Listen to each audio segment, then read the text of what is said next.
L'hiver 1873 arriva tôt dans le territoire du Montana, apportant avec lui une fureur que même les anciens n'avaient pas vue depuis des années. La neige tombait en grands rideaux blancs sur les prairies, ensevelissant les poteaux de clôture et effaçant les sentiers qui reliaient les ranchs éparpillés à la ville la plus proche, Cedar Ridge. Le vent hurlait depuis les montagnes comme un être vivant, transportant des cristaux de glace qui coupaient la peau exposée comme de minuscules couteaux. À travers ce paysage impitoyable, une silhouette solitaire titubait. La robe de Sarah Whitman, autrefois en calicot bleu, pendait en lambeaux gelés autour de son corps maigre. Son châle, insuffisant même pour l'automne, ne lui offrait aucune protection contre le froid brutal. Des cristaux de glace s'accrochaient à ses cheveux noirs et ses lèvres avaient pris une teinte violette inquiétante. Chaque pas dans la neige qui lui arrivait aux genoux lui demandait un effort considérable, et elle avait depuis longtemps perdu toute sensation dans ses pieds. Elle marchait depuis l'aube, mais dans le tourbillon blanc, il était impossible de savoir combien d'heures s'étaient écoulées. Les bonnes gens de Cedar Ridge lui avaient clairement fait comprendre qu'elle n'était plus la bienvenue. Les rumeurs avaient commencé il y a des mois. Une jeune veuve vivant seule, faisant des lessives, parfois vue en train de parler aux hommes qui apportaient leurs vêtements. Puis vint l'accusation de Madame Hartley, la femme du banquier, qui affirmait avoir vu Sarah dans une situation compromettante avec son mari. Peu importait que ce ne soit pas vrai. Dans une petite ville, la réputation était tout, et celle de Sarah avait été détruite avec une précision chirurgicale. Le coup de grâce était venu hier, lorsque son propriétaire, sous la pression des gardiens de la morale de la ville, l'avait expulsée. « Je ne peux pas avoir quelqu'un comme vous ici, » lui avait-il dit, sans la regarder dans les yeux. « C'est mauvais pour les affaires. » Il lui avait donné jusqu'au coucher du soleil pour partir. Personne ne voulait l'embaucher, lui vendre quoi que ce soit, ni même lui parler. Elle était devenue invisible, à l'exception des pierres que lui lançaient les enfants et des mots cruels que leur mère lui sifflait. À présent, alors que la nuit tombait et que la température continuait de chuter, Sarah savait qu'elle était en train de mourir. Son corps tremblait de manière incontrôlable, au-delà des frissons, dans un mouvement plus primitif et désespéré. À travers la neige, elle aperçut une structure, une grange. Sa silhouette sombre était à peine visible à travers la tempête.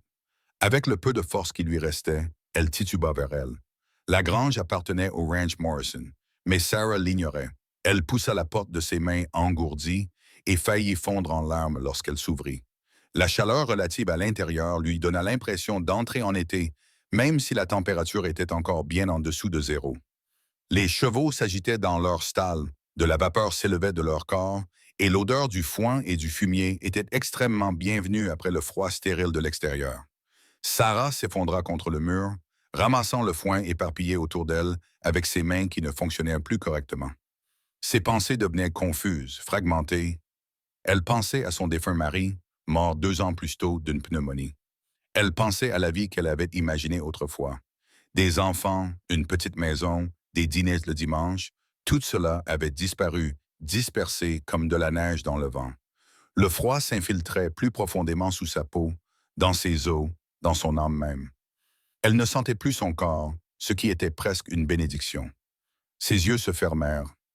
Thomas Morrison remonta son col pour se protéger du vent tandis qu'il se dirigeait vers la grange. À 35 ans, il était considéré comme jeune pour posséder une exploitation aussi importante. Mais des années de travail acharné et une gestion prudente avaient fait de son ranch une entreprise rentable. La tempête l'inquiétait. Son bétail était à l'abri dans le pâturage lointain, mais il devait vérifier les chevaux et s'assurer qu'ils avaient assez de nourriture pour tenir pendant ce qui s'annonçait comme une longue période de mauvais temps. Il poussa la porte de la grange. Il brandit sa lanterne, puis s'arrêta net. Il y avait quelqu'un ici, un tas de tissus et de foin contre le mur du fond. Son premier réflexe fut la méfiance. Les vagabonds cherchaient parfois refuge dans les granges, et tous n'étaient pas inoffensifs. Mais en s'approchant, il se rendit compte qu'il n'y avait aucune menace. C'était une femme, et elle était presque morte. Thomas posa la lanterne et s'agenouilla à côté d'elle. Quand il toucha son visage, sa peau était glacée. Ses lèvres étaient bleues. Sa respiration était si faible qu'il dut se pencher près d'elle pour la détecter. Des cristaux de glace s'étaient formés sur ses cils, et sa robe était raide de givre. « Madame, dit-il en la secouant doucement, puis plus vigoureusement. Madame, vous m'entendez? Pas de réponse. Thomas avait vu suffisamment de morts à la frontière pour reconnaître son approche. S'il la laissait ici, elle serait morte dans l'heure, peut-être moins. Il n'hésita pas et la prit dans ses bras. Elle ne pesait presque rien. Comme un oiseau, il repartit dans la tempête. La maison n'était qu'à 50 mètres, mais cela lui semblait à des kilomètres. Le vent essayait de l'arracher de ses bras et la neige l'aveuglait. Mais Thomas Morrison n'était pas un homme qui abandonnait facilement. À l'intérieur de la maison, il la déposa sur le tapis devant la cheminée et attisa rapidement les flammes. La chaleur semblait n'avoir aucun effet. Sa peau restait d'une horrible couleur gris-blanc et sa respiration devenait encore plus superficielle. Il prit des couvertures dans le coffre et les empila sur elle. Mais il savait que cela ne suffirait pas. Il avait vu des hommes perdre des doigts et des orteils à cause des gelures, d'autres mourir malgré tous les efforts pour les réchauffer. Il y avait un autre moyen. Les montagnards en parlaient. Le seul moyen de sauver quelqu'un du gel était la chaleur peau contre peau, un corps en réchauffant un autre. C'était inconvenant, voire scandaleux. Mais les convenances n'avaient aucune importance face à une vie humaine. Thomas la porta dans sa chambre, s'empressant de lui retirer sa robe gelée. Il détourna les yeux autant que possible, préservant autant que possible sa dignité, puis se déshabilla jusqu'à ne garder que son caleçon long. Il se glissa dans le lit et la serra contre lui, les enveloppant tous deux dans les lourdes couvertures. Sa peau était terriblement froide, comme si elle avait tenu de la glace pendant des heures. Il la serra contre lui tandis que la tempête faisait rage dehors.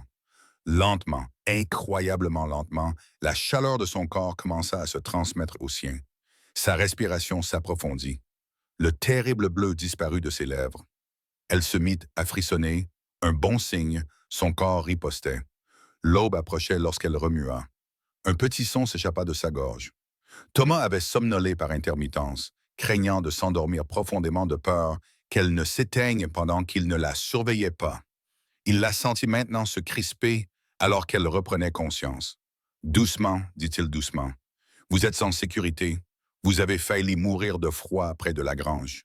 Je vous ai ramené à l'intérieur. » Elle se raidit de peur ou de honte. Il ne savait pas laquelle des deux. Dans la pénombre, il pouvait voir que ses yeux étaient écarquillés, confus. « Je m'appelle Thomas Morrison.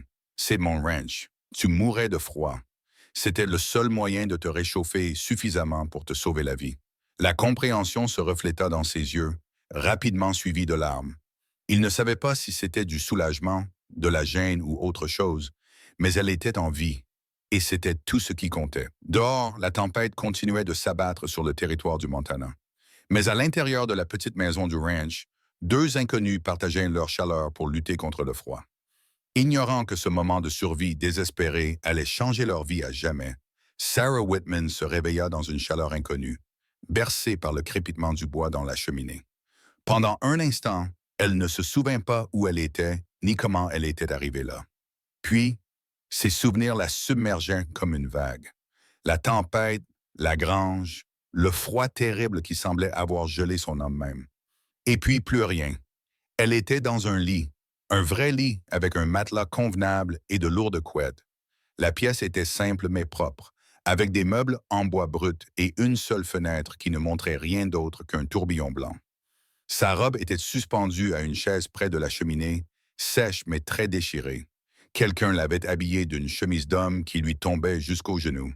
La panique lui serra la gorge. Où était-elle? Que s'était-il passé? La dernière chose dont elle se souvenait, c'était de s'être effondrée dans une grange, prête à mourir. La porte s'ouvrit et un homme entra, portant un plateau. Il était grand, large d'épaules, avec des cheveux blonds et des yeux bleus bienveillants qui reflétaient une lassitude qu'elle reconnaissait.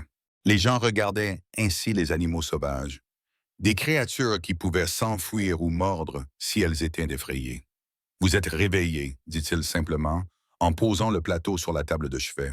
« Je vous ai apporté du bouillon. Vous devez manger. » Sarah remonta la couette, très consciente de son état indécent. « Où sommes-nous? Qui êtes-vous? »« Thomas Morrison. C'est de mon ranch. Vous avez failli mourir de froid dans ma grange hier soir. » Il gardait ses distances, essayant clairement de ne pas l'effrayer. « La tempête continue. Vous êtes en sécurité ici jusqu'à ce qu'elle passe. » En sécurité? Ce mot lui semblait étranger. Elle n'avait pas été en sécurité depuis des mois, pas depuis que les rumeurs ont commencé. Ma robe, commença-t-elle. Elle est près du feu, même si elle a connu des jours meilleurs. Il désigna la chaise. Les vêtements de ma défunte épouse sont dans ce coffre. Vous pouvez les prendre si quelque chose vous va. Sa défunte épouse. Il était donc veuf, ou peut-être 2 fois. Je ne devrais pas être ici, dit Sarah, d'une voix à peine plus forte qu'un murmure. Si les gens connaissaient votre réputation. Quelque chose brillait dans ses yeux, de la colère. Mais pas contre elle. Les gens peuvent penser ce qu'ils veulent. Je ne laisse pas les gens mourir dans des tempêtes de neige. Vous ne comprenez pas. Les mots se bousculaient dans sa bouche. Je suis. On dit que je suis. Elle ne pouvait pas finir. Elle ne pouvait pas prononcer ces mots horribles à voix haute. Je sais qui vous êtes, dit Thomas doucement. Sarah Whitman, veuve de James Whitman. La ville s'est retournée contre vous à cause de ragots stupides. Il secoua la tête. Cedar Ridge aime les scandales plus que la charité chrétienne. Elle le regarda, stupéfaite. Vous saviez et pourtant vous m'avez quand même recueilli, vous m'avez quand même sauvé la vie. Il se dirigea vers la fenêtre et regarda la tempête. Madame, je vis seul dans ce ranch depuis 3 ans, depuis la mort de ma femme Elizabeth. Je sais ce qu'est la solitude. Je sais ce que c'est que d'être la cible des commérages. Mais je sais aussi faire la différence entre les ragots et la vérité. La vérité n'a aucune importance en ville, dit Sarah avec amertume. Non, en effet. Mais ici, elle a de l'importance. Il se retourna vers elle. Mangez ce bouillon et reposez-vous. Il y a de l'eau dans le lavabo pour vous laver. Comme je vous l'ai dit, servez-vous dans cette malle de tout ce qui vous convient. Je vais m'occuper des animaux. Il commença à partir, puis s'arrêta. Je dois vous dire quelque chose et j'ai besoin que vous l'entendiez clairement. Hier soir, quand je t'ai trouvé, tu étais en train de mourir. Le froid t'avait trop envahi. Les couvertures ne suffisaient pas. La seule façon de réchauffer quelqu'un dans cet état, c'est... Il s'éclaircit la gorge. Une couleur remonta dans ses joues burinées. La chaleur corporelle. La chaleur corporelle directe. Je t'ai maintenu en vie de la seule façon possible, et je l'ai fait aussi correctement que les circonstances le permettaient. Mais je comprends que tu te sentes compromise.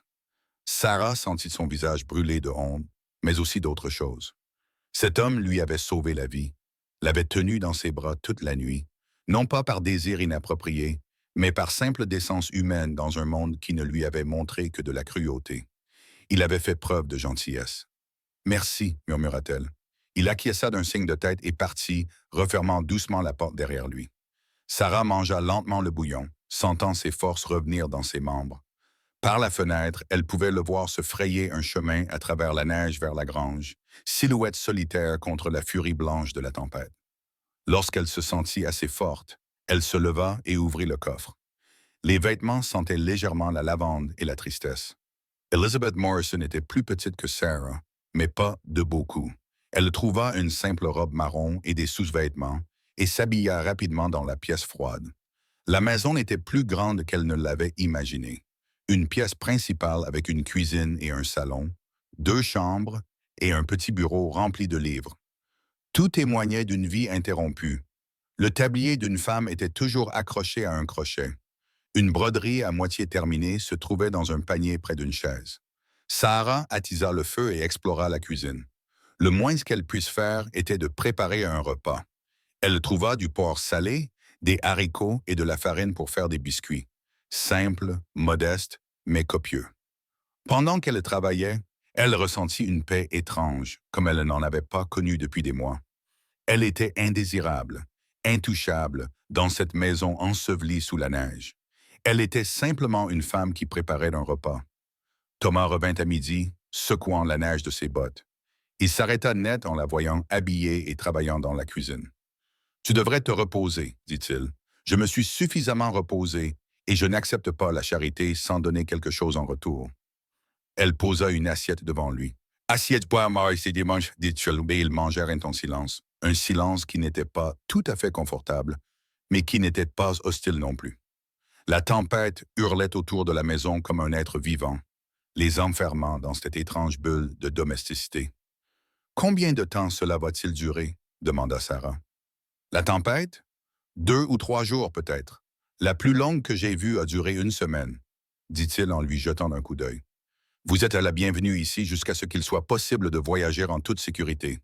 Puis il resta silencieux pendant un moment. Où alliez-vous lorsque vous avez quitté la ville? Elle rit. Un son amer. Loin. C'est tout. Juste loin.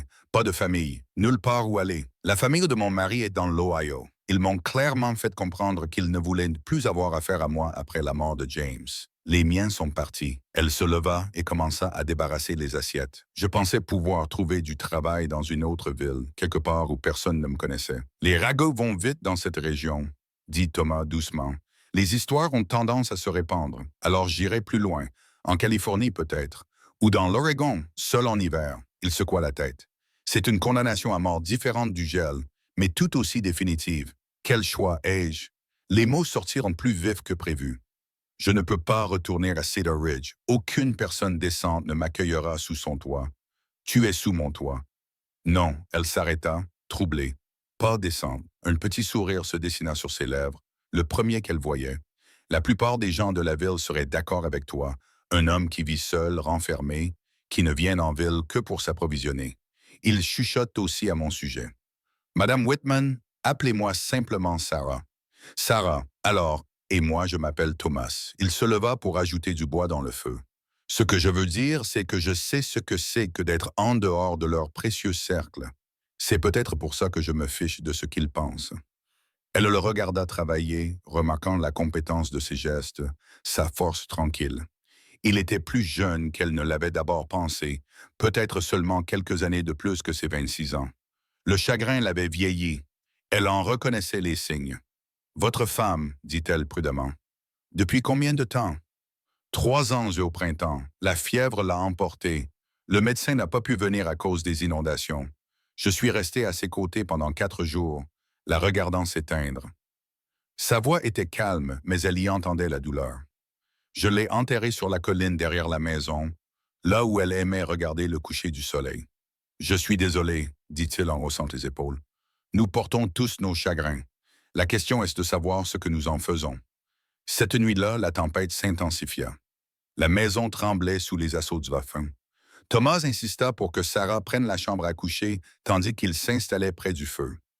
Allongée dans le noir, elle écoutait la fureur à l'extérieur et pensait au tournant étrange qu'avait pris sa vie. Hier, elle était prête à mourir. Aujourd'hui, elle était au chaud, nourrie et, plus étrange encore, traitée avec dignité. Dans la pièce principale, Thomas fixait le feu et essayait de ne pas penser à la femme dans sa chambre. Pas de manière inappropriée, mais avec une reconnaissance qu'il n'avait pas prévue. Il était seul depuis si longtemps qu'il avait oublié ce que c'était que d'avoir quelqu'un d'autre dans la maison, de cuisiner pour deux, d'avoir une conversation au-delà de ses propres pensées. C'était dangereux, inconfortable. Elle partirait quand la tempête serait passée. Elle devait partir, et il serait à nouveau seul. Mais pour l'instant, pendant ces jours de tempête, 2 âmes s'abritaient ensemble contre plus que le simple mauvais temps, et peut-être, pensa Thomas, que le sommeil finit par l'emporter. C'était suffisant. La tempête se calma le 4e jour, laissant derrière elle un monde transformé. La neige recouvrait le ranch d'une épaisse couche, sculptant le paysage en quelque chose d'étrange et de magnifique. Le soleil apparut faible mais déterminé, faisant scintiller les cristaux comme des diamants éparpillés. Sarah se tenait à la fenêtre, regardant Thomas creuser un chemin vers la grange. Elle était là depuis 4 jours maintenant, et un étrange rythme s'était installé entre eux. Elle cuisinait et s'occupait de la maison, tandis qu'il s'occupait des animaux et menait une bataille sans fin contre la neige. Ils mangeaient ensemble, matin et soir, leur conversation prudente mais se réchauffant progressivement comme de la glace fondant lentement. Elle n'avait pas l'intention de rester aussi longtemps. Chaque matin, elle se disait qu'elle partirait dès que le temps le permettrait. Mais ensuite, elle voyait tout ce qu'il y avait à faire.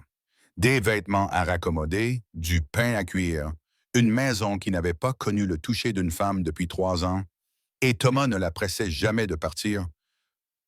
Moi, ne lui donnait jamais l'impression qu'elle n'était pas la bienvenue. Le café est prêt, cria-t-elle à travers la fenêtre. Il lui fit signe de la main en signe d'acquiescement et continua à pelleter. Sarah se retourna vers la cuisinière en fredonnant doucement. C'était un vieux cantique de son enfance que sa mère avait l'habitude de chanter. Elle n'avait pas fredonné depuis des mois. Elle n'avait rien ressenti qui s'apparente au bonheur depuis la mort de James. La porte s'ouvrit, laissant entrer un souffle d'air froid, et Thomas, les joues rougies par l'effort. Les chemins vers la grange et la pompe sont dégagés, annonça-t-il en secouant la neige de ses bottes. Je vais m'occuper du bûcher ensuite. Assieds-toi d'abord. Mange quelque chose. Elle posa une assiette de biscuits et de confiture sur la table. Tu es dehors depuis 2 heures, dit-il, et elle versa du café. La simplicité domestique de ce moment lui serra la poitrine. C'était cela qu'elle avait perdu. Ce qui lui avait été volé, pas seulement sa réputation, mais ces petits moments précieux de la vie ordinaire. Sarah. Sa voix était prudente. La route vers la ville sera praticable d'ici un jour ou deux. Elle lui tourna le dos, s'affairant devant de la cuisinière. Je vois. Je ne dis pas que tu dois partir. Juste que tu pourrais, si tu le voulais. Où irais-je? Les mots sortirent de mer. Une autre ville où ils finiront par apprendre mon histoire. Un autre endroit d'où je serai chassé. Tu ne sais pas si cela arrivera. Elle se retourna alors, croisant son regard. Ah bon? Une femme seule, sans famille, sans recommandation. Au mieux, je trouverais peut-être du travail comme servante ou femme de ménage. Au pire, elle secoua la tête. Tu sais ce qu'ils pensent des femmes comme moi. Tu n'es comme personne, dit Thomas fermement. Tu es une femme bien qui s'est retrouvée prise dans de vilains ragots. La distinction n'a pas beaucoup d'importance quand on a faim et froid. Ils restèrent silencieux pendant un moment. Puis Thomas s'éclaircit la gorge. Il y a une autre option. Sarah attendit, observant son visage. Tu pourrais rester ici. J'ai besoin d'aide pour la maison. Et au printemps, il y aura un jardin à entretenir. Je ne peux pas te payer beaucoup, mais tu seras logé et nourri. Et il s'interrompit. Ses joues se colorèrent. Ce serait convenable. Tu aurais la chambre. Je resterai dans la pièce principale. Ce ne serait qu'un arrangement professionnel. Le cœur de Sarah battait à tout rompre. Les gens parleraient. Qu'ils parlent. Cela ruinerait le peu de réputation qui te reste. Je t'ai dit que je me moquais de ce que pensait Cedar Ridge. Il s'éloigna de la table et se dirigea vers la fenêtre. Elizabeth voulait que cet endroit soit plus qu'un simple ranch. Elle avait des rêves. Un vrai jardin, peut-être quelques poules, une vie qui ne se résume pas à la simple survie. Après sa mort, j'ai tout laissé à l'abandon. Cela semblait inutile sans elle. Mais en vous observant ces derniers jours, en voyant la maison reprendre vie, il s'arrêta et passa une main dans ses cheveux. Je ne m'exprime pas clairement. Je ne vous demande rien d'inapproprié. Restez simplement. Aidez-moi à faire de cet endroit ce qu'il devrait être. Sarah sentit les larmes lui monter aux yeux. Vous ne me connaissez pas. Je pourrais être tout ce qu'ils disent. Je sais que vous travaillez dur. Je sais que tu fais les meilleurs biscuits que j'ai mangés depuis le décès d'Élisabeth. Je sais que tu traites la maison d'un étranger avec respect. Il se tourna vers elle. Ça suffit. Elle voulait tellement dire oui que ça lui faisait mal. Mais la partie pragmatique d'elle-même, celle qui avait appris des leçons difficiles, la retenait. Que se passera-t-il quand tu décideras que tu veux une vraie femme? Une femme convenable qui te donnera des enfants? Quelque chose vacilla dans ses yeux. Élisabeth et moi avons essayé d'avoir des enfants. Nous n'avons jamais réussi. Le médecin a dit que c'était à cause de ses problèmes gynécologiques, mais je me suis toujours demandé si c'était de moi. Il haussa les épaules. Quoi qu'il en soit, je m'en suis accommodé. Quant à une femme, j'en avais une. Je ne vois pas l'intérêt d'en chercher une autre. Son honnêteté, sa douleur encore vive après 3 ans, ont fait la décision de Sarah à sa place. D'accord, murmura-t-elle. Je resterai. Le soulagement se lut sur son visage, qu'il dissimula rapidement. Bien, c'est bien. Cet après-midi-là, ils travaillèrent ensemble dans un silence confortable. Thomas répara une chaise cassée tandis que Sarah réorganisait le garde-manger. Alors que le soleil commençait à se coucher, peignant la neige de rose et d'or, il suggéra qu'ils se rendent à la grange. « Je veux te montrer quelque chose, » dit-il. La grange était plus chaude qu'à l'extérieur, remplie des sons réconfortants des animaux. Thomas la conduisit vers une stalle où se tenait une jument, le ventre rond de faux. « Elle doit mettre bas au printemps, » dit-il en passant la main sur le cou du cheval. Élisabeth l'a choisie. Elle a dit qu'elle avait des yeux doux, mais je n'ai jamais pu voir son poulain. Sarah s'approcha lentement, laissant la jument renifler sa main. Le cheval hennait doucement, pressant son museau velouté contre la paume de Sarah. « Elle est magnifique. Comment s'appelle-t-elle? » Penny pour sa couleur. Il regarda Sarah caresser le visage de la jument. Tu montais à cheval? Avant, oui. Elle n'avait pas eu le temps de finir avant que sa vie ne s'effondre. Avant qu'elle ne devienne quelqu'un qui traversait les tempêtes de neige pour mourir. Tu pourrais peut-être recommencer. Il y a beaucoup d'espace ici pour se rappeler comment faire. Alors qu'il retournait à la maison, Sarah glissa sur une plaque de glace. Thomas la rattrapa par le bras, la stabilisant, et pendant un instant, ils restèrent proches, sa main chaude à travers la manche de son manteau. Elle pouvait sentir l'odeur de la fumée de bois et du cuir sur lui, voir les reflets dorés dans ses yeux bleus. Attention, dit-il doucement. Oui, murmura-t-elle, sans savoir si elle parlait de la glace ou d'autre chose. Il lâcha son bras et ils continuèrent vers la maison. Mais quelque chose avait changé entre eux. Cette nuit-là, alors que Sarah se préparait à se coucher dans ce qu'elle commençait à considérer comme sa chambre, elle se permit d'imaginer un avenir ici. Le printemps arriverait, et avec lui un jardin, la jument tomberait. La vie continuerait son rythme ancestral, et elle en ferait partie. À travers le mur, elle pouvait entendre Thomas s'installer pour la nuit, le craquement des planches, le bruissement des couvertures. Deux personnes seules partageant un toit, repoussant l'hiver et des choses pires encore. Ce n'était pas de l'amour. Pas encore, mais c'était quelque chose, un début peut-être, une chance de construire quelque chose à partir des cendres de leurs chagrins respectifs. Dehors, la nuit du Montana s'étendait, froide et infinie, mais à l'intérieur de la petite maison du ranch, deux cœurs commençaient le lent et minutieux travail de guérison. Le printemps arrivait lentement dans le Montana. Il luttait contre l'hiver pour chaque centimètre de terrain.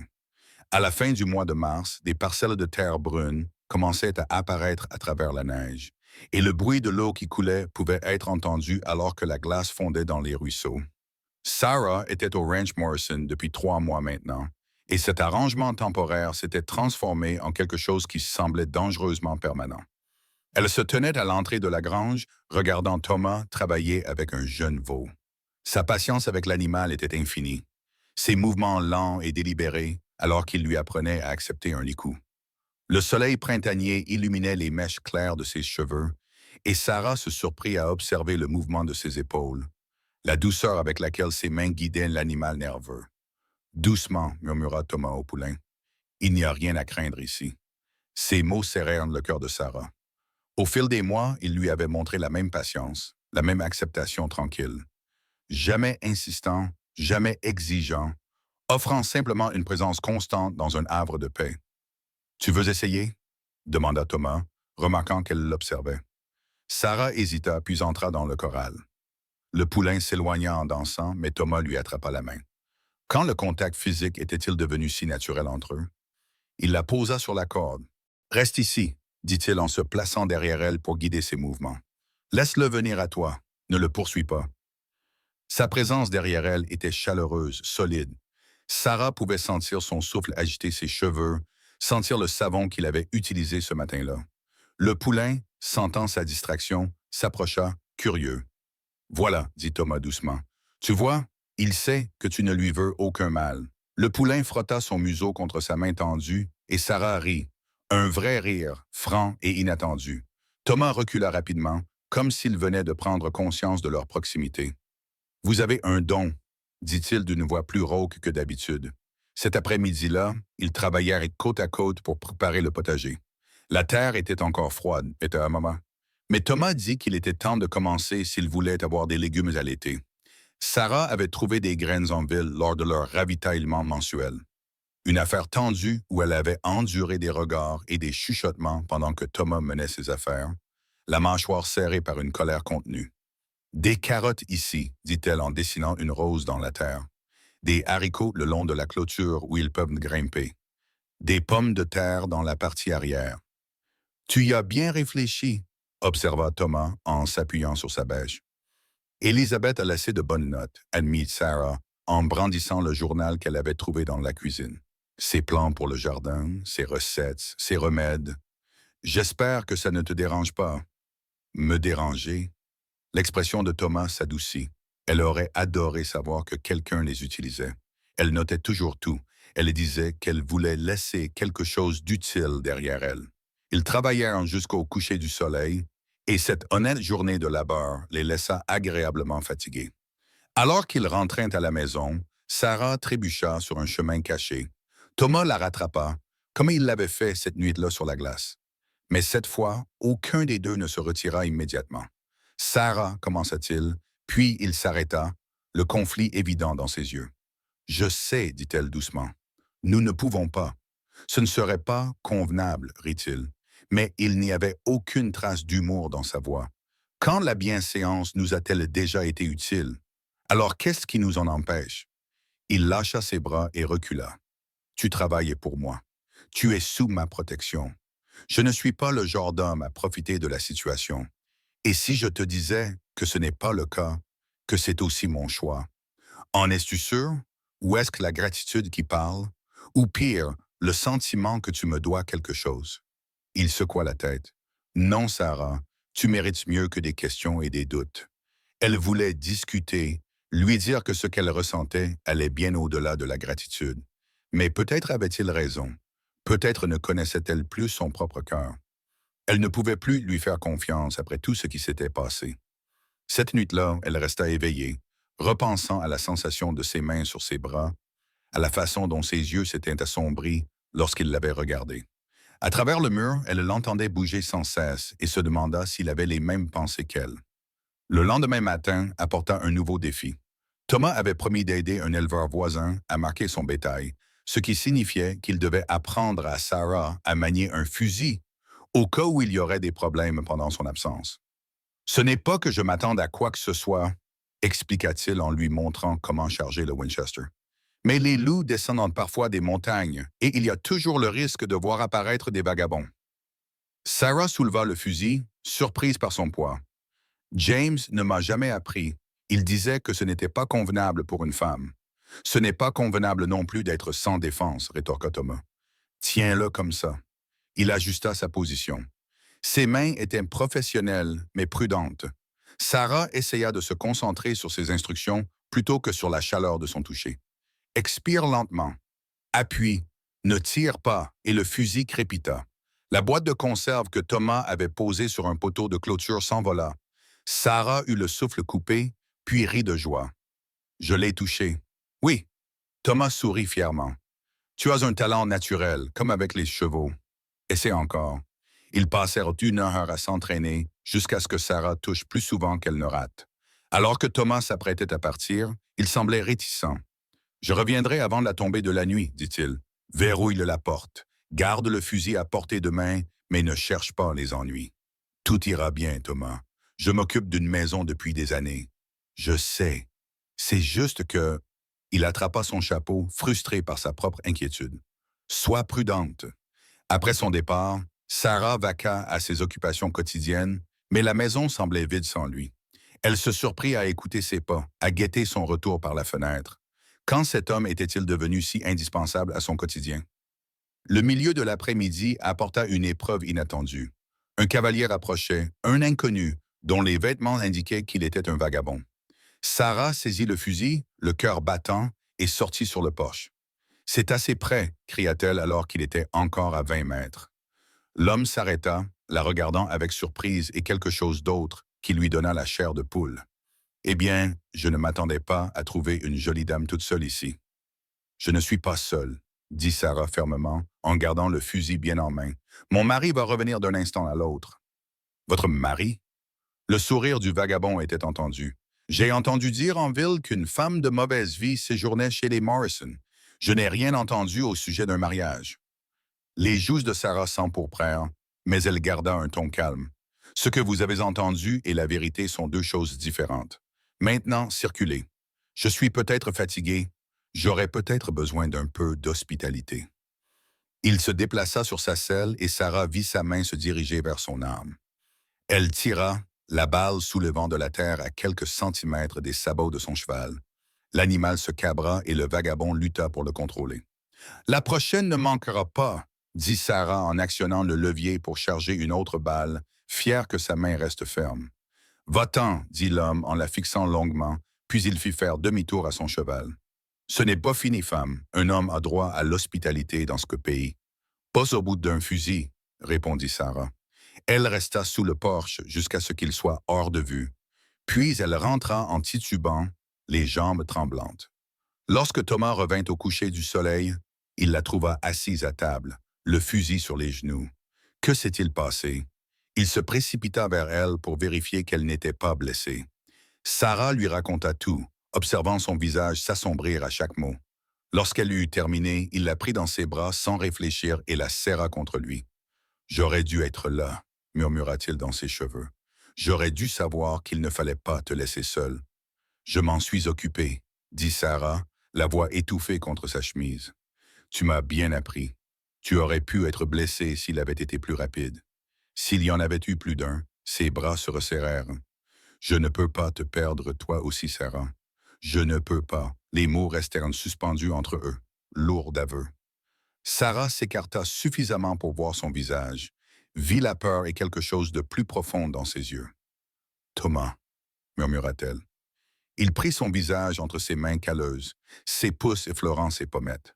Pendant un instant, elle crut qu'il allait l'embrasser. Puis il sembla se rappeler qui il était, reculant, les mains tombant le long de son corps. « Je suis désolé, je n'aurais pas dû. »« Ne t'excuse pas, » dit Sarah. « Pas pour t'être soucié de moi. Pas pour ça. » Cette nuit-là, elle l'entendit traîner son sac de couchage devant sa porte, montant la garde comme un chevalier médiéval. Elle voulait lui dire que ce n'était pas nécessaire, mais elle comprenait qu'il avait autant besoin de le faire pour lui-même que pour elle. Allongée dans le noir, Sarah toucha son visage là où ses mains avaient été et admit ce qu'elle refusait d'admettre depuis des mois. Elle était amoureuse de Thomas Morrison, pas par gratitude ni par proximité, mais à cause des milliers de petits moments qui avaient construit quelque chose de vrai entre eux. La question était de savoir quoi faire alors qu'il était si déterminé à rester honorable et qu'elle était tout aussi déterminée à ne pas ruiner la paix fragile qu'ils avaient construite. Mais le printemps était là, et avec lui venait le changement, qu'il soit prêt ou non. Le premier signe de trouble est apparu un dimanche matin, au début du mois d'avril. Sarah étendait le linge lorsqu'elle a aperçu le nuage de poussière. Plusieurs cavaliers approchaient de la direction de Cedar Ridge. Son estomac se noua d'une peur familière.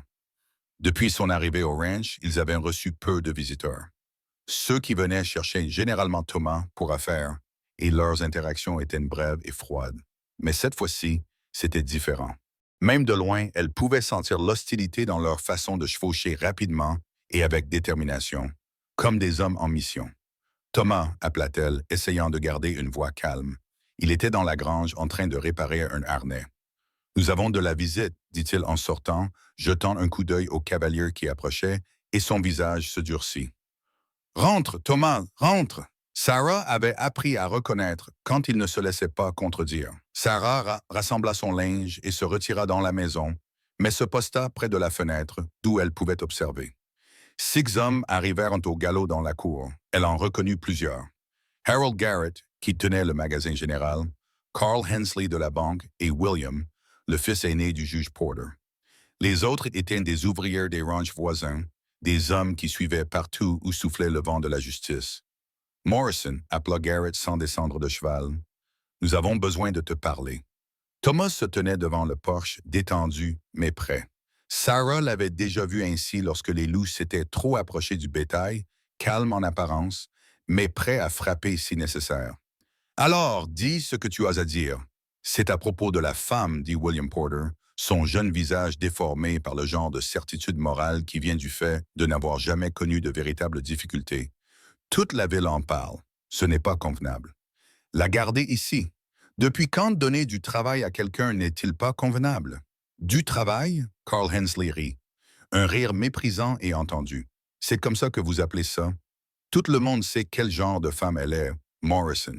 Quel genre de travail lui convient. » Sarah serra les mains sur le rideau. Elle vit les épaules de Thomas se crisper. Elle vit sa main se diriger vers l'endroit où pendait habituellement son ceinturon. Mais il l'avait laissé à l'intérieur. Il n'avait pas pensé en avoir besoin un dimanche paisible. « Attention, Hensley, » dit Thomas doucement. « C'est d'une dame dont tu parles. »« Une dame ?» Garrett cracha du jus de tabac dans la poussière. « Elle est... Choisis tes mots avec soin. » Thomas l'interrompit, sa voix prenant un ton dangereux. « Parce que je te le ferai avaler avec plusieurs de tes dents. » Les hommes se déplacèrent nerveusement. Ils étaient venus dans l'espoir d'intimider par leur nombre. Mais Thomas Morrison n'était pas un homme facile à intimider. Écoutez, s'écria le fils du juge Porter, nous sommes des gens respectables.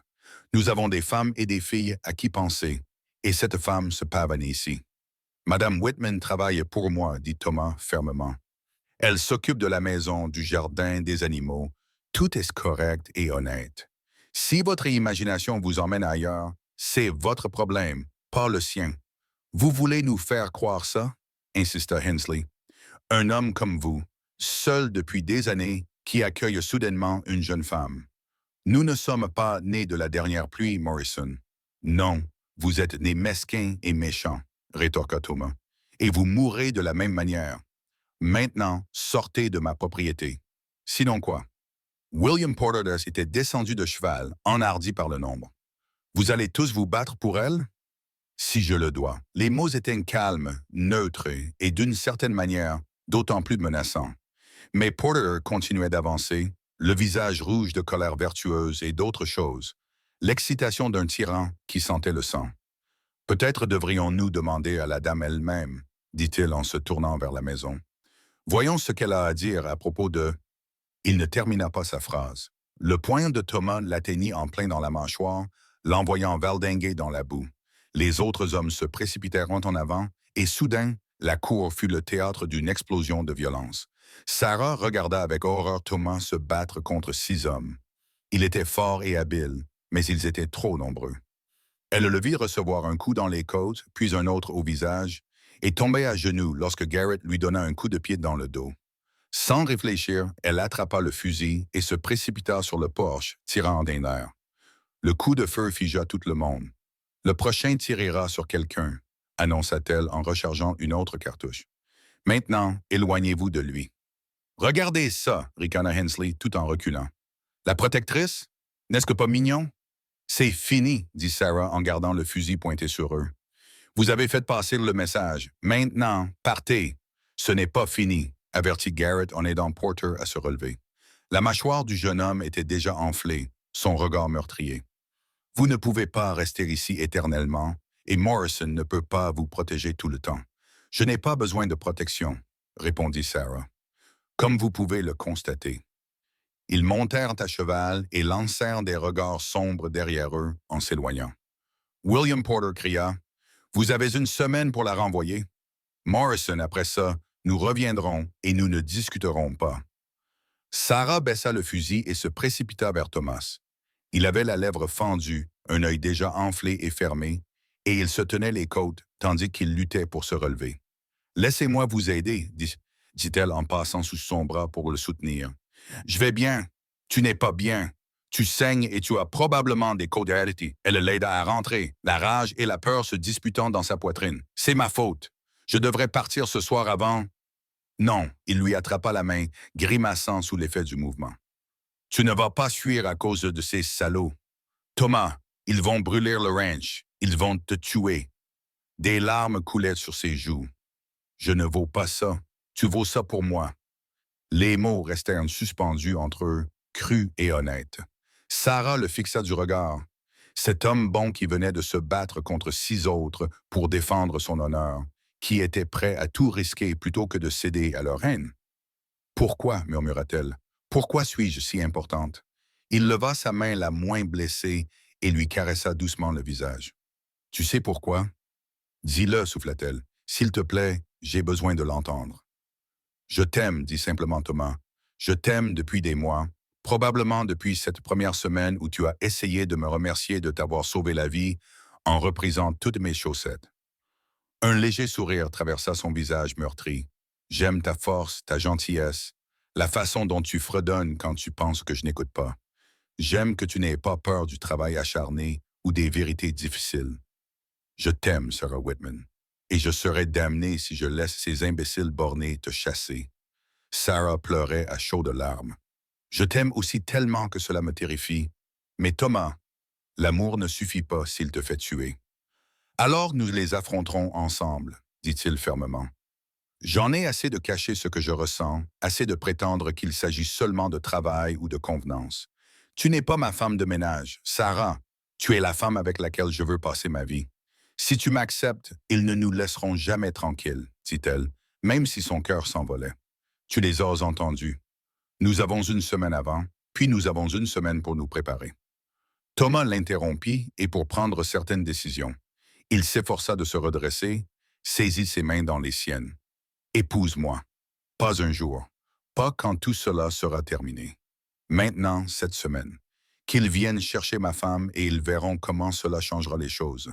Sarah retint son souffle.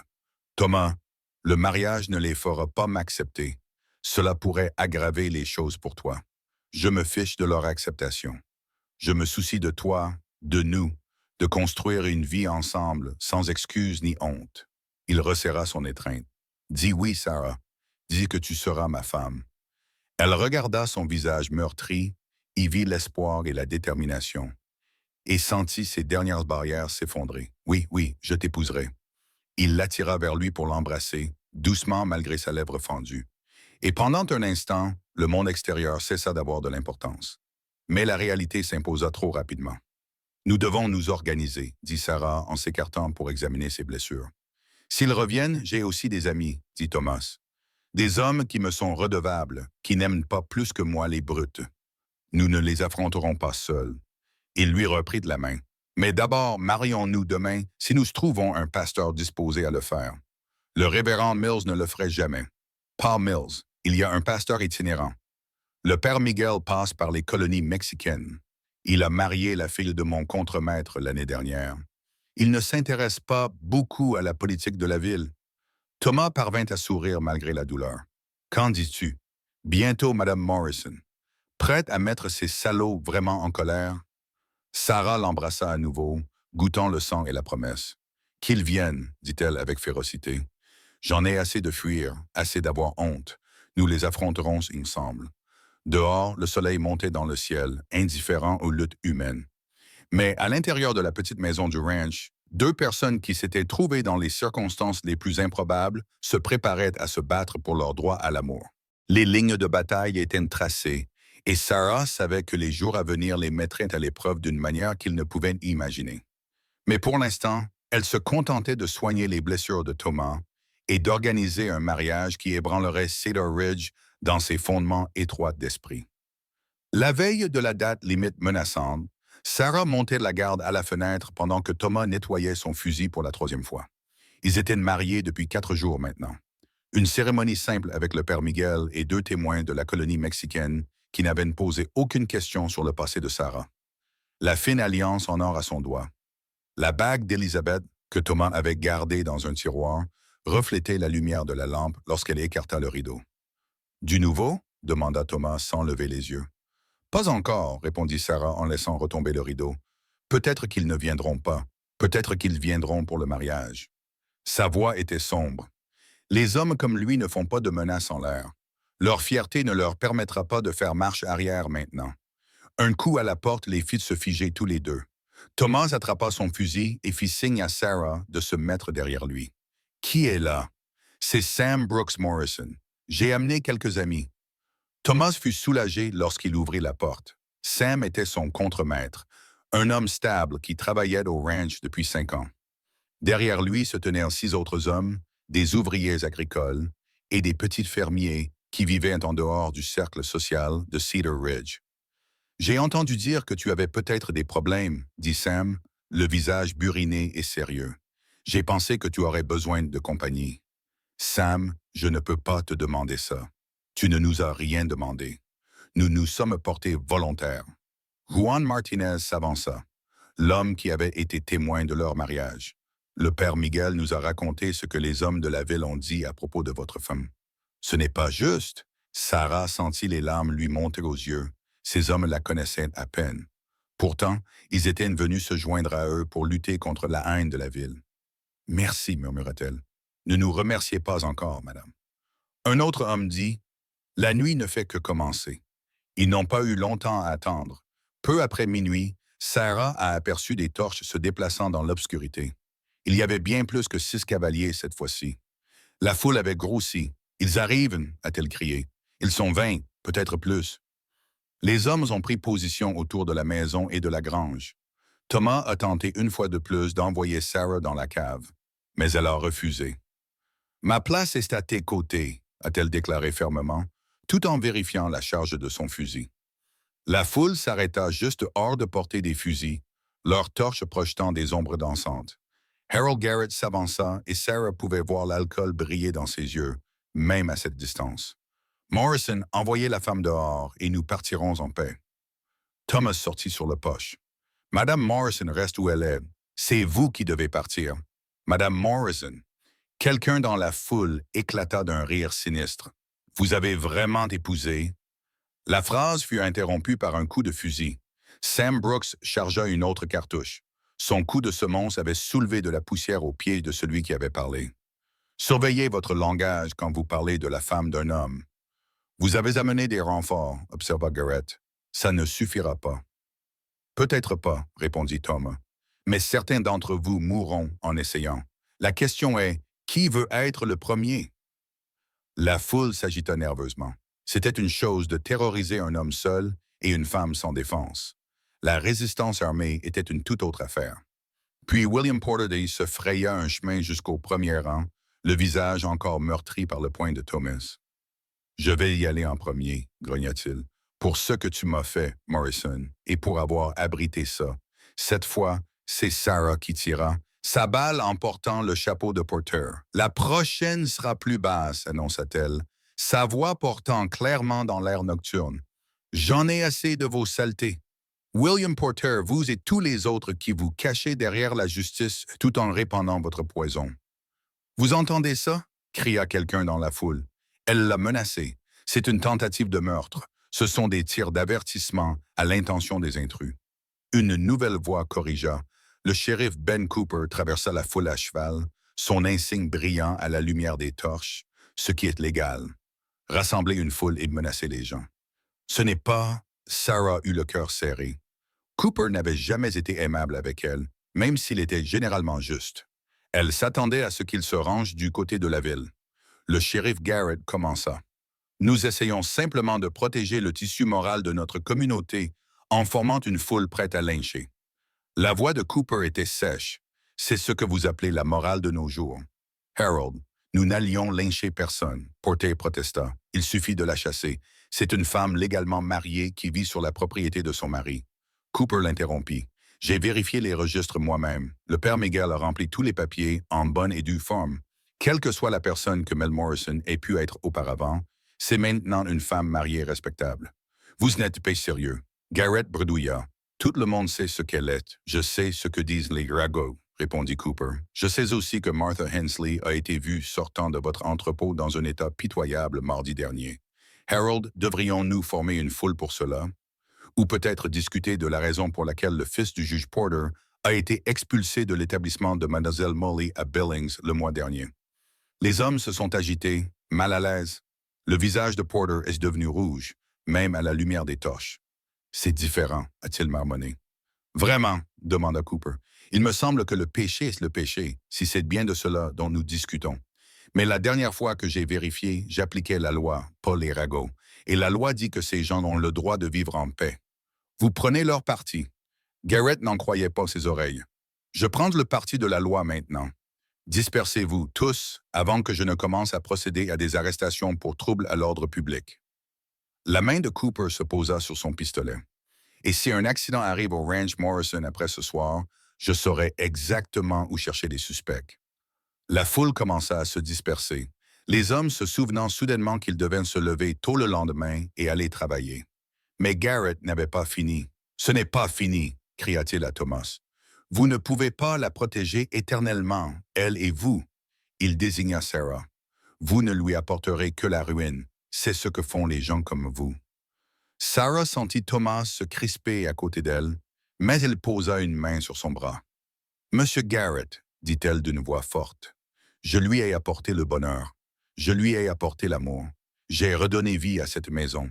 Si c'est ça la ruine, alors je lui en donnerai volontiers davantage. »« Bien dit, » murmura Cooper assez fort pour que ceux qui se trouvaient à proximité l'entendent. Il éleva la voix. « Allez, tout le monde, il est temps de rentrer chez vous. Le spectacle est terminé. » Lentement, à contre-cœur, la foule se dispersa. Cooper resta jusqu'à ce que la dernière torche disparaisse dans l'obscurité, Puis, il toucha le bord de son chapeau en direction de Sarah. Madame Morrison, passez une bonne nuit. Shérif appela Thomas en se retournant pour partir. Pourquoi? Cooper s'arrêta. Ma Mary est morte en donnant naissance à notre deuxième enfant. Le médecin n'a pas voulu venir parce que nous ne pouvions pas payer d'avance. La seule personne qui nous a aidés était une femme que la ville traitait de débauchée parce qu'elle avait été serveuse dans un salon. Elle laisse rester 3 jours et sauver la vie de ma fille et n'a rien demandé en échange. Il regarda Sarah droit dans les yeux. Cette nuit-là, j'ai appris que la réputation et le caractère sont 2 choses différentes. Dormez bien. Après son départ, les défenseurs commencèrent eux aussi à s'éloigner, chacun serrant la main de Thomas et saluant Sarah de la tête. Bientôt, seul Sam Brooks resta. Ils reviendront, dit Sam doucement. Peut-être pas en bande, mais le harcèlement ne s'arrêtera pas. Je sais, répondit Thomas, mais nous y ferons face le moment venu. Sam les observa tous les deux, puis sourit. Élisabeth l'aurait aimé. Il dit à Thomas qu'il aurait dit « Elle a du caractère ». Après le départ de Sam, Thomas verrouilla la porte et prit Sarah dans ses bras. Ils restèrent là, dans l'obscurité, enlacés, réalisant à quel point ils avaient frôlé le désastre. « Je suis désolé », murmura Sarah contre sa poitrine. « Tout cela est de ma faute. » « Non, dit Thomas en s'écartant pour la regarder. C'est à cause de leur étroitesse d'esprit et de leur petitesse d'âme. Tu n'as rien fait de mal, Sarah. Ni à ce moment-là, ni maintenant.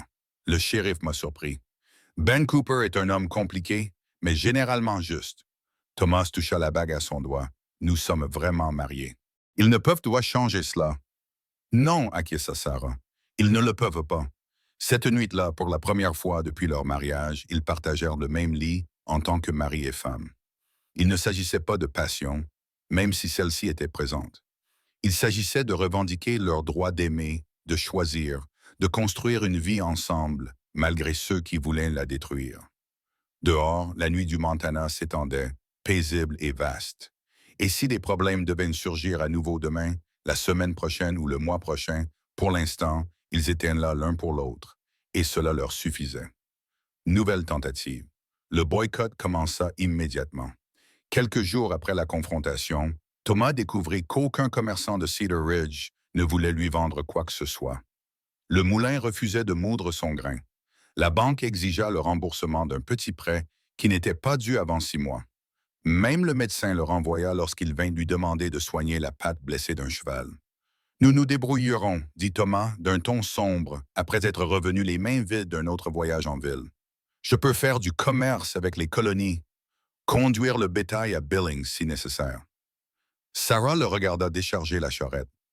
Quelques provisions troquées avec des fermiers mexicains. Rien qui ne correspondait à leurs besoins.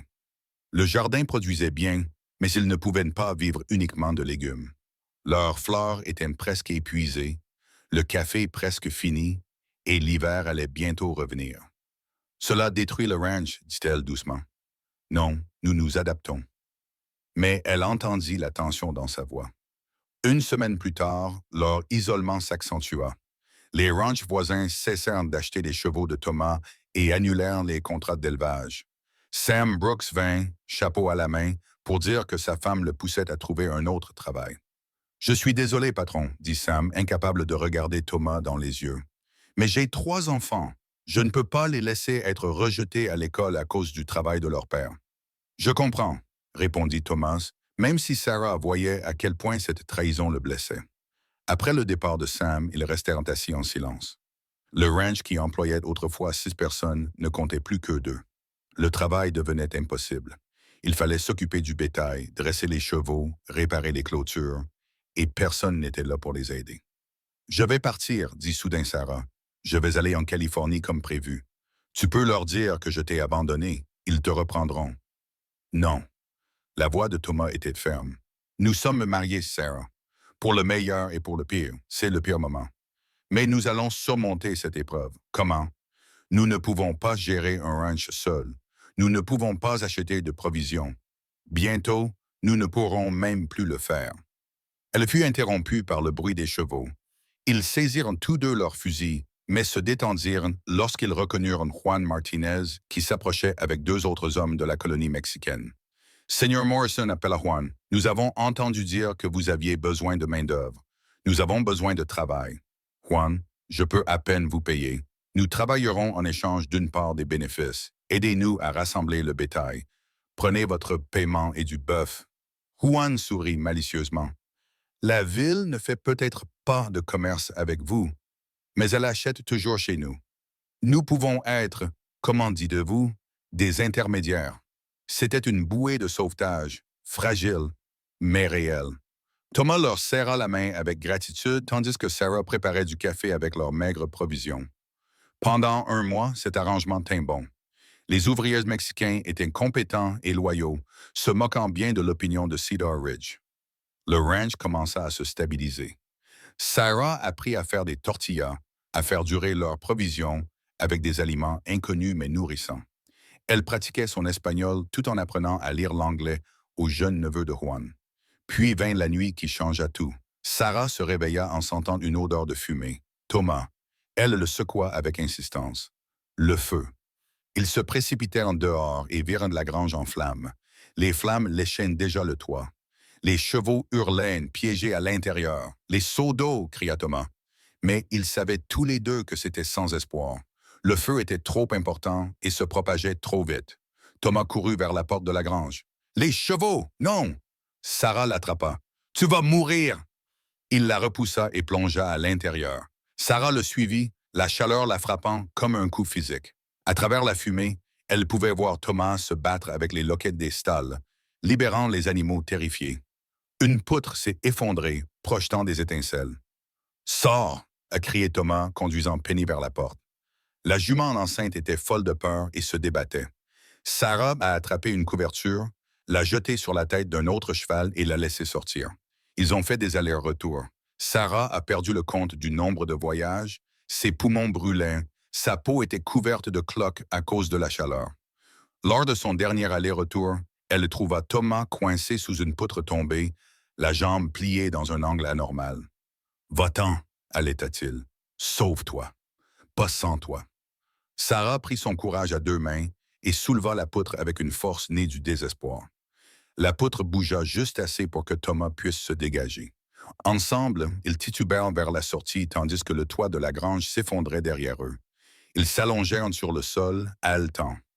Lorsque Juan et les autres ouvriers arrivèrent, ayant vu la lueur depuis leur campement, la grange était déjà perdue, mais ils formèrent une chaîne humaine pour empêcher le feu de se propager à la maison. L'aube révéla l'étendue des dégâts. La grange n'était plus que cendres et métal tordu. Ils avaient sauvé la plupart des chevaux, mais leur réserve de foin avait disparu. Les outils et le harnachement avaient disparu. La jambe de Thomas était gravement fracturée. Sarah pouvait voir l'os à travers la chair déchirée. « Il nous faut un médecin, dit-elle. Il ne viendra pas. » Le visage de Thomas était gris de douleur. « Alors je vais l'y obliger. » Sarah sella un cheval et galopa vers la ville. Elle arriva chez le Dr. Pritchard alors qu'il s'asseyait pour prendre son petit déjeuner. Elle frappa à la porte jusqu'à ce qu'il réponde. « J'ai dit à Morrison que je ne viendrai pas, » commença-t-il. Sarah le bouscula pour entrer dans la maison. « Votre serment dit, d'abord ne pas nuire. Cela inclut-il de laisser mourir un homme parce que vous désapprouvez sa femme? Écoutez-moi bien. Non, vous voyez, la voix de Sarah était d'un calme mortel. La jambe de Thomas Morrison est gravement fracturée. Sans traitement, il la perdra. Il mourra peut-être. Vous venez maintenant où je ferai en sorte que tout le monde, d'ici à Billings, le sache. Le docteur Pritchard a laissé mourir un homme à cause de ragots. Vous ne pouvez pas me menacer, vous. » Sarah s'approcha. « J'ai tout perdu à cause de ce que cette ville pense de moi. Ma réputation, ma maison, ma sécurité. Je n'ai plus rien à perdre, docteur. Mais vous, vous avez un cabinet, une réputation, une vie confortable. Venez avec moi maintenant où je consacrerai ma vie à détruire tout cela. » Quelque chose dans son regard dut le convaincre. « Docteur, » Pritchard rassembla son sac, marmonnant quelque chose à propos d'extorsion et de femmes indécentes. Le docteur soigna la jambe de Thomas en silence, remettant l'os en place et recousant la plaie. Il laissa des médicaments contre la douleur et l'infection, accepta le paiement provenant du fonds d'urgence caché de Sarah et partit sans un mot de réconfort. Cette nuit-là, alors que Thomas était fiévreux et délirant, le shérif Cooper arriva. « Les incendies de grange, ça arrive, dit-il prudemment, surtout quand les lanternes sont renversées. Il n'y avait pas de lanterne allumée, répondit Sarah. Trop fatigué pour jouer à ce jeu. Cooper acquiesça lentement. Je m'en doutais, mais sans preuve. Je suis pieds et poings liés. Je sais. Il l'observa. Couverte de suie, épuisée, farouche. Vous avez sauvé la plupart du bétail? Oui. Et Morrison? Il survivra. Il gardera sa jambe aussi, si Dieu le veut. C'est vous qui avez fait ça? Vous êtes entré dans une grange en feu. C'est de mon mari, répondit simplement Sarah. Cooper resta silencieux un moment. Je ferai savoir que je surveille cet endroit. Cela pourrait dissuader d'autres accidents. Après son départ, Sarah s'assit à côté de Thomas, lui baignant le visage fiévreux et priant. Joanne et les autres avaient promis de rester pour aider, mais elles connaissaient la vérité. Ils ne pourraient pas reconstruire la grange sans crédit. Ils ne pouvaient pas acheter de nourriture pour les chevaux sans marchand prêts à vendre. Le ranch était en train de mourir, et tout cela parce qu'elle avait osé aimer et être aimée. Mais lorsque la main de Thomas trouva la sienne dans son délire, lorsqu'il murmura son nom comme une prière, Sarah sut qu'elle ne changerait rien, qu'il brûle toutes les granges du Montana. Elle affronterait l'enfer lui-même avant d'abandonner cet homme qui lui avait redonné la vie. Le feu avait pour but de les briser. Au lieu de cela, Westhead n'avait fait que renforcer leurs liens, trempés dans les flammes et le désespoir. Quoi qu'il arrive ensuite, ils y freinent face ensemble, même si cela signifiait se battre seuls contre le monde entier. Le rétablissement de Thomas fut lent et douloureux. Pendant des semaines, il resta alité, fiévreux et affaibli, tandis que Sarah se battait pour maintenir le ranch à flot. Juan et ses compagnons travaillaient sans relâche, mais sans grange, sans provisions. Chaque jour était une bataille. Les chevaux se blottissaient sous des abris de fortune. Les réserves de nourriture diminuaient dangereusement. Puis vint la tempête de neige d'octobre, prématurée et brutale. Sarah l'avait vue se former dans le ciel nord-ouest, avait senti le changement de pression qui annonçait la catastrophe. Ils avaient à peine fini de déplacer les chevaux vers le côté abrité de la maison lorsqu'elle frappa. Pendant 3 jours, la tempête fit rage. Les températures chutèrent bien en dessous de zéro. La neige s'accumulait plus haut que la tête d'un homme. Les ouvriers mexicains, qui campaient dans des tentes depuis que le dortoir avait brûlé avec la grange, se réfugièrent dans la maison. 7 personnes s'entassèrent dans le petit espace, rationnant la nourriture déjà rare. La deuxième nuit, ils l'entendirent dans le mugissement du bétail en détresse. Thomas essaya de se lever de son lit de malade. Le troupeau, allaita-t-il. Ils vont mourir de froid à l'extérieur. Tu ne peux pas marcher, dit Sarah d'un ton ferme. J'irai. Non, dit Thomas en lui saisissant le bras. Tu mourras dehors et nous mourrons tous de faim si nous perdons le bétail. Elle enfila tous les vêtements chauds qu'ils avaient. Juan, Miguel, aidez-moi. Nous devons les conduire jusqu'au canyon. Il y a un abri là-bas. Tous 3 s'aventurèrent dans la furie blanche. Sarah ne voyait pas à plus d'1 mètre devant elle, mais elle connaissait désormais les contours de cette terre pour y avoir travaillé pendant des saisons entières. Ils trouvèrent le bétail regroupé contre une clôture, déjà en train de geler.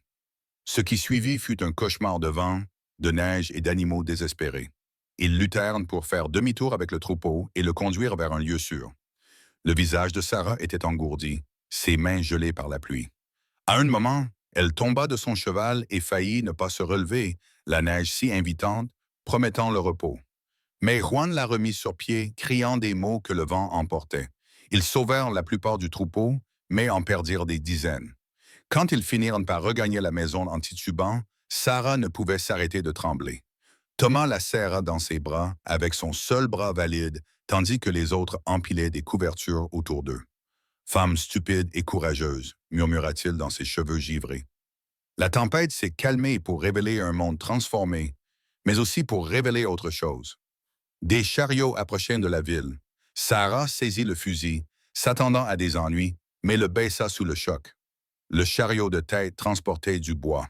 Derrière lui venaient d'autres chariots chargés de provisions. Le shérif Cooper chevauchait à leur côté, accompagné de plusieurs habitants de la ville, mais pas ceux auxquels Sarah s'attendait. C'étaient les plus discrets, ceux qui ne participaient jamais au commérage, ne jetaient jamais de pierre. Bobby Morrison Cooper toucha son chapeau. « J'ai entendu dire que vous aviez eu des problèmes. » Derrière lui, Martha Hensley, la femme du banquier dont tout le monde murmurait, descendit du chariot.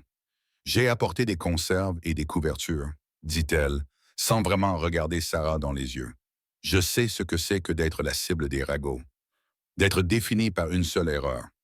D'autres s'avancèrent, le boulanger allemand qui avait toujours été gentil, la veuve qui tenait la pension, le forgeron qui avait épousé une Chinoise et connaissait les préjugés. Des gens qui étaient restés silencieux choisissaient désormais leur camp. Pourquoi? Demanda Sarah, bouleversée. Parce que vous avez sauvé la vie de Morrison dans cet incendie, répondit Cooper. Parce que vous êtes allé dans cette tempête de neige pour sauver le bétail. Parce que nous en avons peut-être assez que Harold Garrett décide qui est digne et qui ne l'est pas. Même le révérend Mills était venu, l'air mal à l'aise mais déterminé. J'avais tort, dit-il simplement. Le Christ mangeait avec les collecteurs d'impôts et les pêcheurs. Qui suis-je pour faire moins? Ils ont construit une nouvelle grange en 2 jours, la communauté travaillant ensemble. Pas tout le monde. Garrett et sa faction sont restés à l'écart, bouillonnant de rage. Mais cela a suffi, plus que suffi, pour que la charpente soit montée. Docteur Pritchard s'approcha de Sarah. Je vous dois des excuses, dit-il d'un ton sec, et Morrison, mon sommant aurait dû compter plus que l'opinion de la ville. Sarah acquiesça, trop émue pour parler. Le vent n'avait pas complètement tourné. Il ne tournerait peut-être jamais complètement, mais il avait changé. Ce soir-là, alors que les ouvriers faisaient la fête autour d'un repas préparé par Sarah et les femmes du ranch, un écrivain s'approcha. William Porter. Son visage était figé, tout le monde se tendit, mais il leva les mains vides. Je suis venu pour parler, juste parler. Thomas, appuyé sur une béquille, acquiesça faiblement. Mon père est mourant, dit Porter brusquement. Il est atteint d'un cancer depuis des mois, selon le médecin. Tout ce qu'il disait sur la moralité, sur la protection de la ville, c'était par peur. Peur de mourir. De quitter un monde qu'il ne pouvait pas contrôler. Il regarda Sarah directement pour la première fois. Il dit des choses. Nous avons tous fait des erreurs. Je ne demande pas pardon. Je voulais juste que vous sachiez que tout le monde ne pense plus comme ça. Il fit faire demi-tour à son cheval et partit sans attendre de réponse. L'hiver arriva comme il se doit après cela. Mais le ranch Morrison était prêt. La nouvelle grange était solide. L'aide de la communauté leur avait donné un peu de répit. La jambe de Thomas guérissait lentement mais sûrement. Le boycott s'effondra. Un premier commerçant, puis un autre, recommencèrent à faire du commerce avec eux. L'économie l'emporta sur les préjugés. Le bœuf Morrison était de qualité et la qualité se vendait bien. Par une claire matinée de décembre, Sarah se tenait sur la colline derrière la maison, visitant la tombe d'Elizabeth Morrison. Elle avait pris l'habitude de venir ici, de parler à cette femme qu'elle n'avait jamais rencontrée, mais qu'elle avait l'impression de connaître. « Merci », dit-elle doucement, pour les vêtements, les recettes, les planches du jardin, pour l'avoir aimé le premier et lui avoir appris à bien aimer. J'ai promis de prendre soin de lui. Le vent agita l'herbe sèche et Sarah ressentit une étrange paix. En contrebas, elle pouvait voir Thomas travailler avec un jeune cheval, ses mouvements toujours prudents, mais déterminés. De la fumée s'élevait de la cheminée de leur maison construite sur le chagrin, mais désormais remplie d'espoir. Alors qu'elle redescendait la colline, Thomas l'appela. Une lettre est arrivée de l'Ohio. Sarah sentit son estomac se nouer. La famille de James avait enfin écrit après tout ce temps.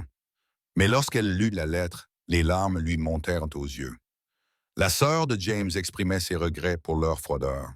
Elle avait appris que Sarah s'était remariée et était heureuse qu'elle ait trouvé le bonheur. Elle lui fit également une confession. James lui avait écrit avant de mourir pour lui demander de prendre soin de Sarah, disant qu'elle était la meilleure chose qui lui soit arrivée dans la vie. Ils avaient été trop fiers, trop blessés par leur perte pour honorer ses souhaits à l'époque.